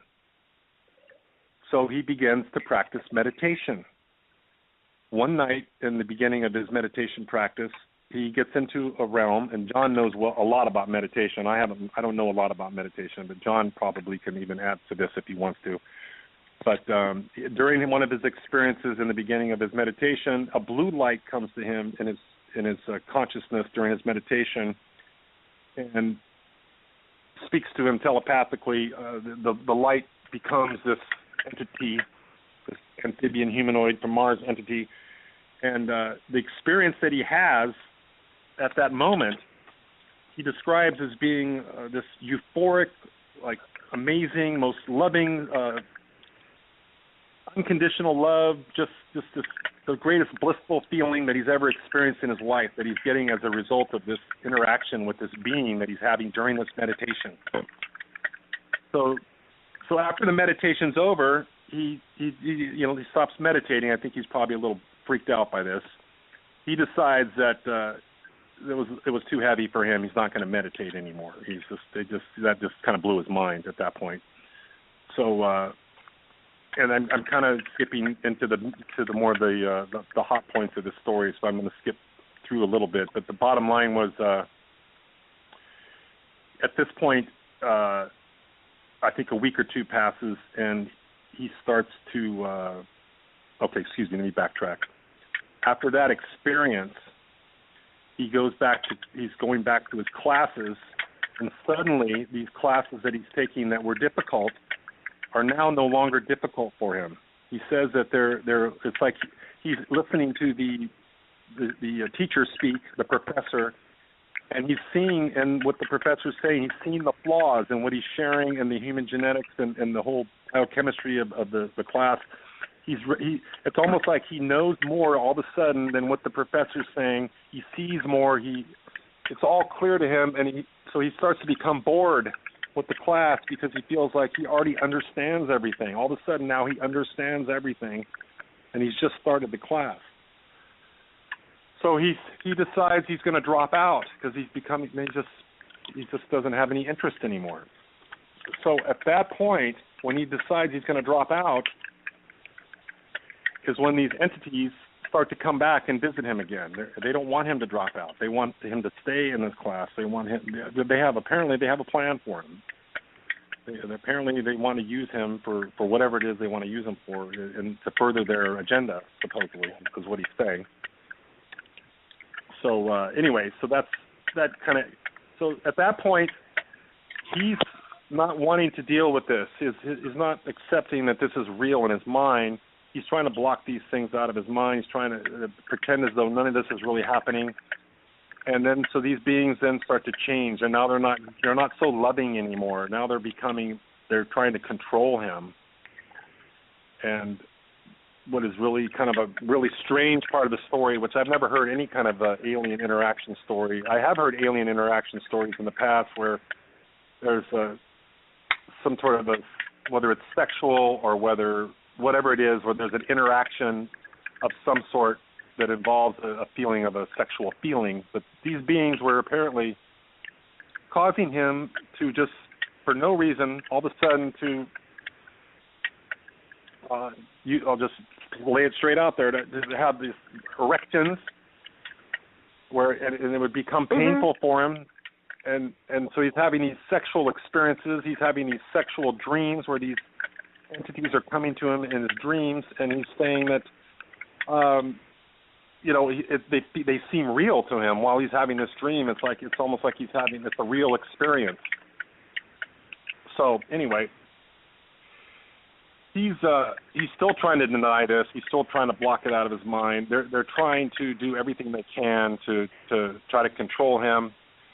At this point, he's, if he is in fact insane, then this is the point where he probably becomes insane, or at least loses his mind. And I'm just speculating, but he decides that he can't handle this and decides he's going to commit suicide. Mm-hmm. So he gets a Weber, he gets some charcoal briquettes, he gets some lighter fluid and lighters, and goes inside his car, rolls up the windows, and lights the charcoal on fire, and decides that he's just going to smoke himself out and die that way. And he wakes up, and he's not dead. He's surrounded by these entities, and they're telling him, you can't die. You are not going to kill yourself. We need you. You are part of our plan. So they saved him, basically, is what happened. So another period of time goes by. He continues to have these various weird, strange experiences, and he tries once again to kill himself, and he fails again. So at this point, I'm thinking he's probably looking for, in his mind, I need to seek some sort of spiritual counseling. I need to maybe go to a church somewhere just to try to, someone that needs help. So he goes to this church in Idaho, and there's a pastor there, I believe. I forget his last name off the top of my head, but his name is Tim. I've got it. I'll have to look it up real quick. But anyway, he meets this pastor there. He's attending the church, and then one day after church, he's having a discussion, and this is where it gets strange. It's already strange, but it gets more strange. He's having a discussion privately with this pastor, and all of a sudden, for just a few seconds, the pastor shapeshifts right in front of him. So now he sees this pastor turn into one of these beings that are the same beings that he's experienced in his meditation, through his dreams, through all the different experiences that he was having leading up to the time that he committed suicide. So in his mind, are you there? Yeah. So yeah. In his mind, he's thinking in his mind now probably that maybe this pastor is one of the leaders, or maybe he's whatever he's thinking, he decides that he needs to kill this pastor. Okay. Wow. So yeah.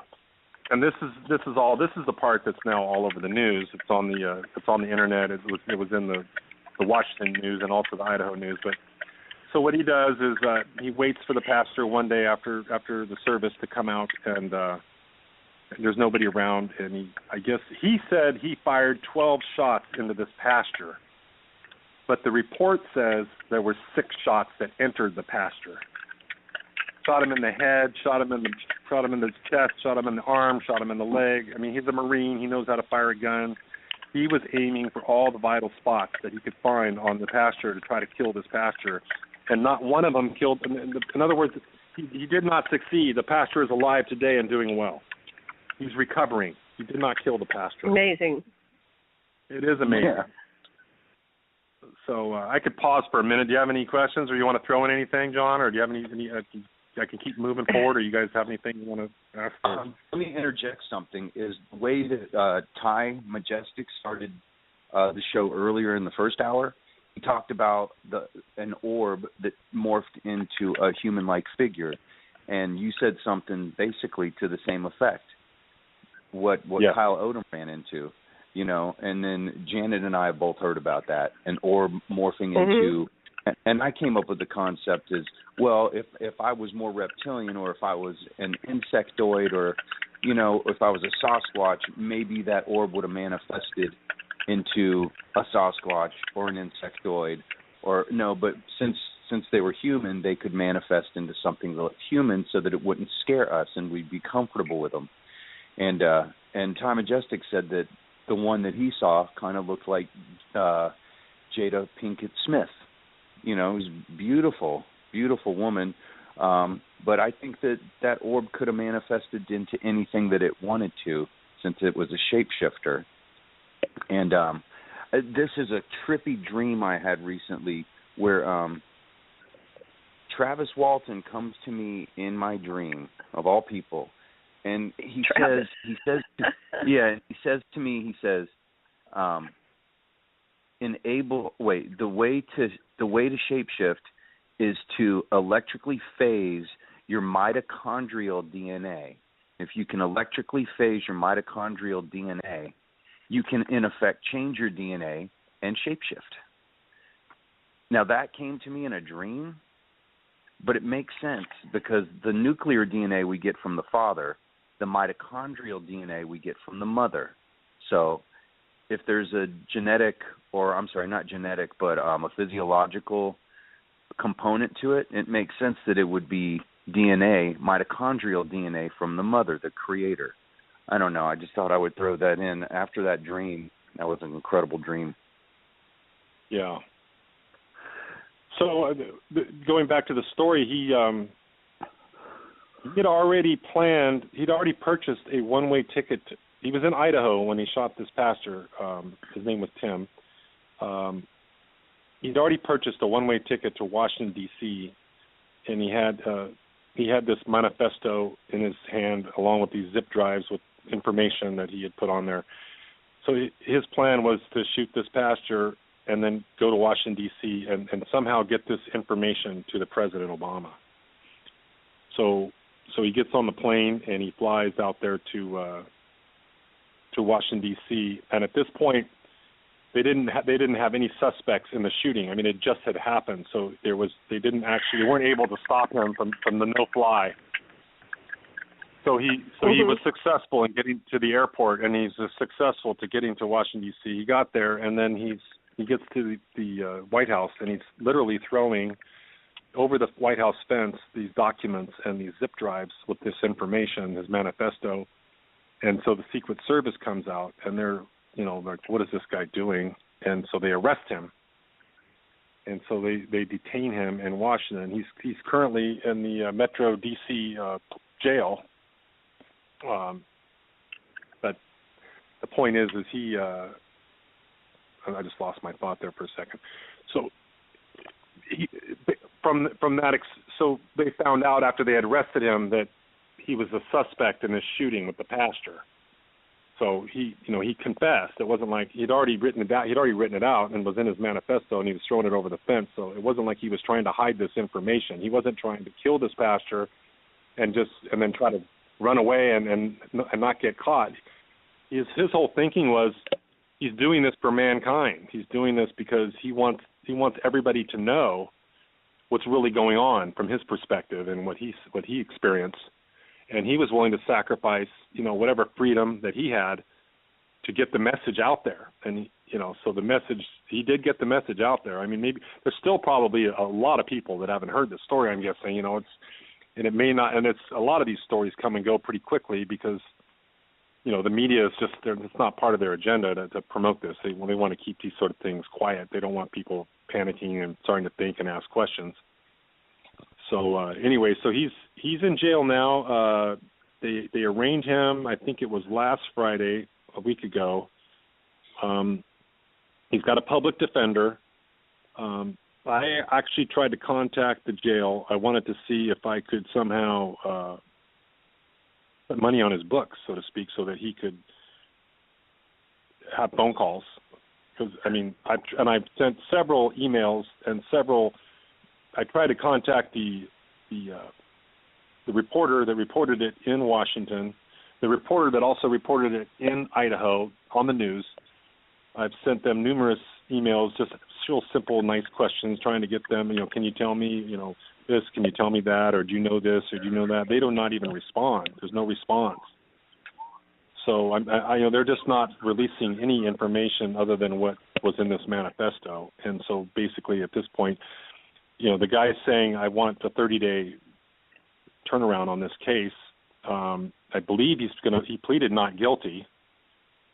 So he's not trying to stretch this out like a lot of these people do. They want to stretch it out forever. He says, I want this done in 30 days. So what's interesting now to me is that, so he's in Washington. The crime was committed in Idaho.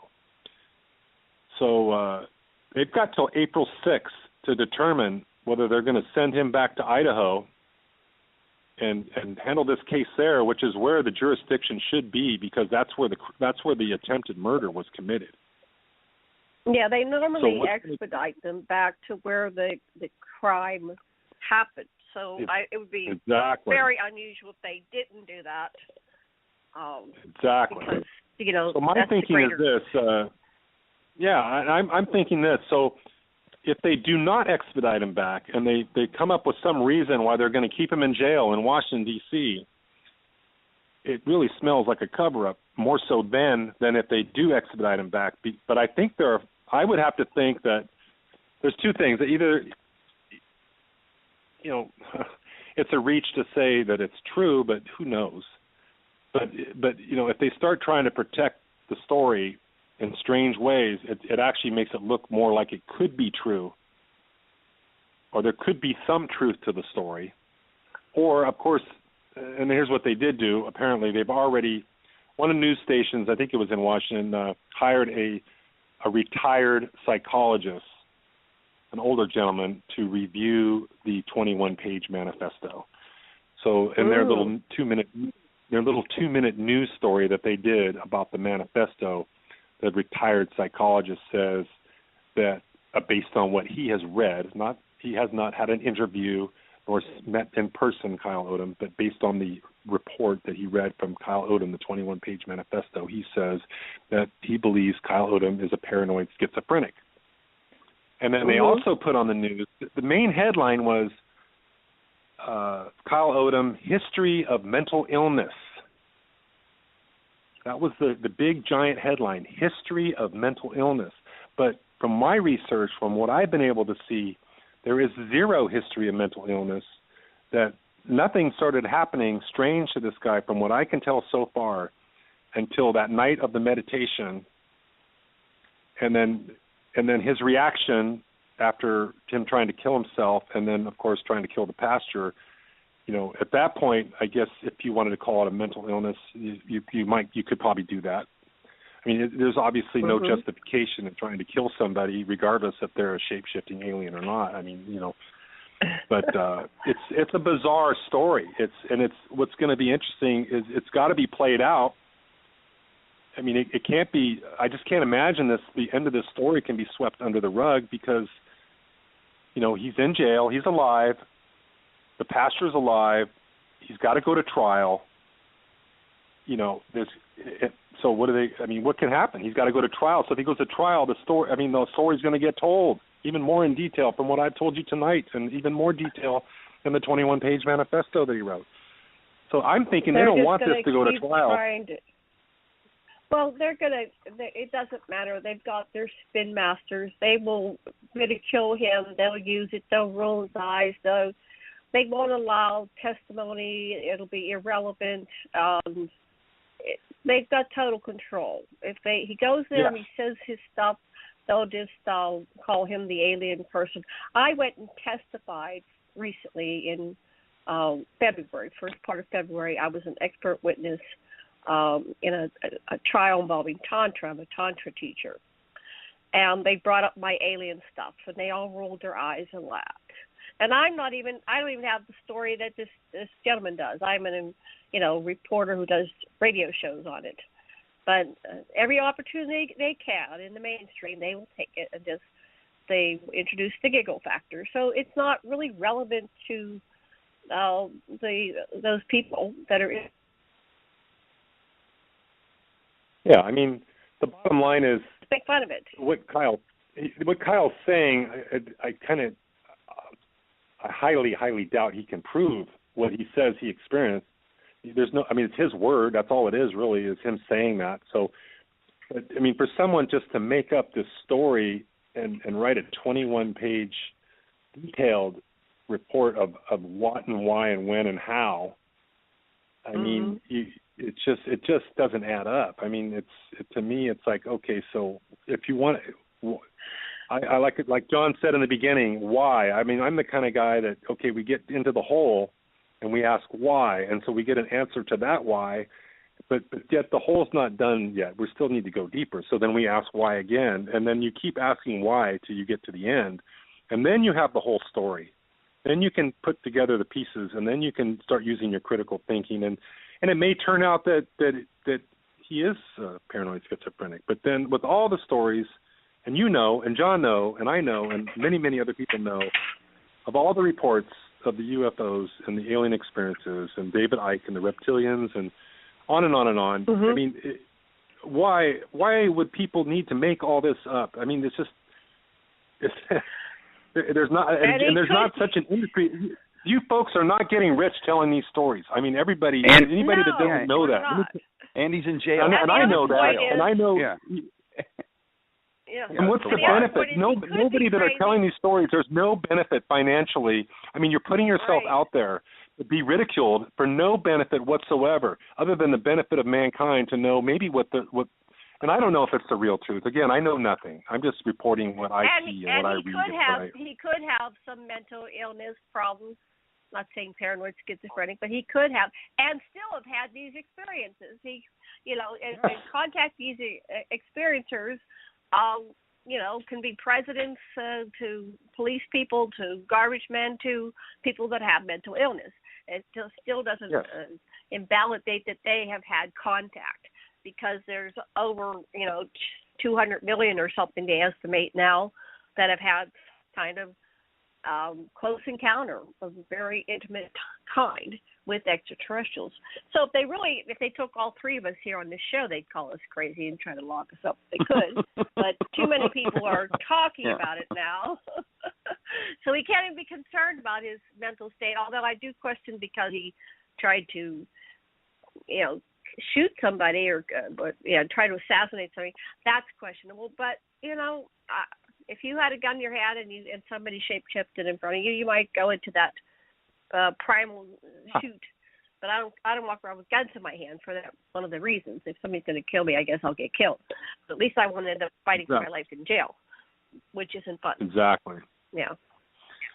So just to kind of add, since there's not much time left, I have a friend that I tweet with that's in Idaho, and he lives in Idaho right there in the same town that Kyle Odom's from. And when I first read the story, I didn't put that together in my head.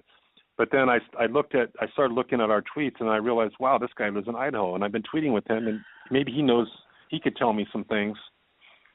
And this guy, this is another story for another day, but I don't know how familiar you are with the MK Ultra or the satanic ritual abuse. That's not a topic that we probably want to talk about tonight. But the bottom line is talked about it, and we can have you back and we can talk about MK Ultra. I actually had Nisha Johnston yesterday, and 3/4 of our show was MK Ultra because that's where it went to. But that is But go ahead. I mean, this guy who's been in the military, he could be a Manchurian candidate, and mind-control programmed. Exactly. Yeah. So there's three answers that I can see that jump right out at me. I would probably think that the Manchurian candidate thing could possibly be the most likely. Then the second most likely would be that he just lost his mind for some reason, and then the third most likely would be that he really did see alien shapeshifters. And they're all kind of, no matter which of the three you pick, they're all fascinating possibilities. They are. They are. And as one who has seen alien shapeshifters, it's really hard to not crap your pants when you see them and do some kind of gut fight or flight reaction. But being female, seeing one, my primary reaction is fly, run as fast as you can. But a man who, might have a different response. Protection and shooting. I think if you just see it one time, I'm sure it would freak me out. But then to continue to experience it multiple times in multiple different ways, over and over again, then that could probably make anybody go crazy. And he could be getting mind control images projected into his mind in those moments, and they're just as real to the psyche as anything else. And what's strange, and here's the parts that are interesting to me is the fact that he was into chemistry and biogenetics and the whole human experiencing with the human the human genetics and that sort of stuff.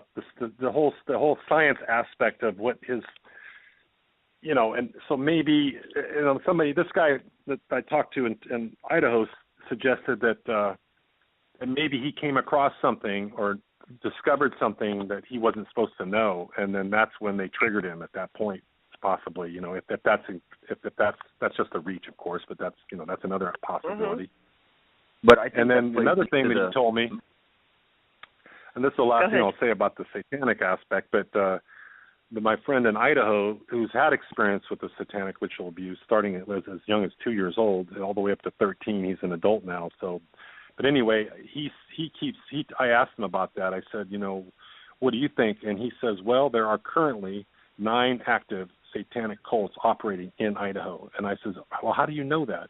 He goes, well, since he was a victim, and he says he still knows people. We're almost out of time. Mr. Okay, Johnston, anyway. We have to be back.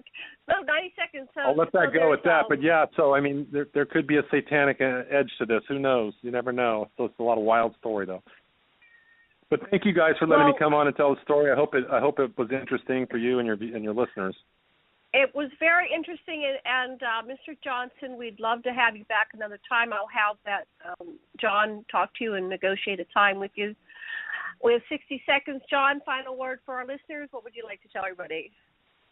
I think that him going to school for molecular genetics plays into the whole mitochondrial DNA thing that came to me in a dream.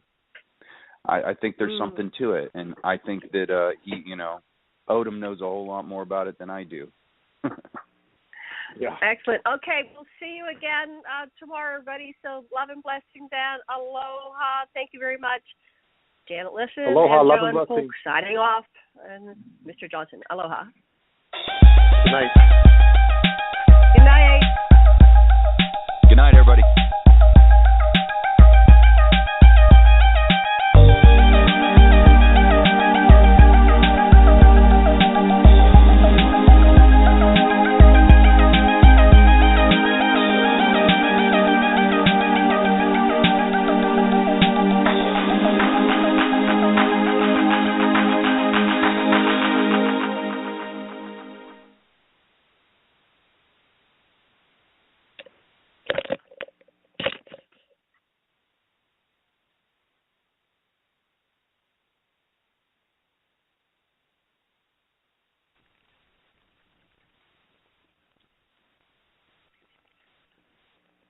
Hi, it's Jamie, Progressive #1, #2 employee. Leave a message at the... Hey, Jamie, it's me, Jamie. This is your daily pep talk. I know it's been rough going ever since people found out about your a cappella group, Mad Harmony, but you will bounce back. I mean, you're the guy always helping people find coverage options with the Name Your Price tool. It should be you giving me the pep talk. Now get out there, hit that high note, and take Mad Harmony all the way to nationals this year! Sorry, it's pitchy. Progressive Casualty Insurance Company and Affiliates. Price and coverage match limited by state law.